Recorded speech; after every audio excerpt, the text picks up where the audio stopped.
इलाज एक ही है, डॉक्टर लूनाराम।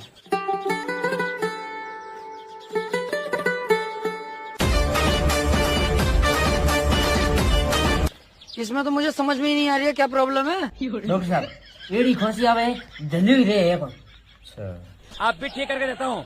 अभी मालूम पड़ा मेरे को प्रॉब्लम क्या है। तो क्या होता है ये? कहाँ?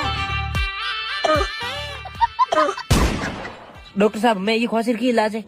दिस इज नॉट अ खांसी, दिस इज ए खुलखुलिया।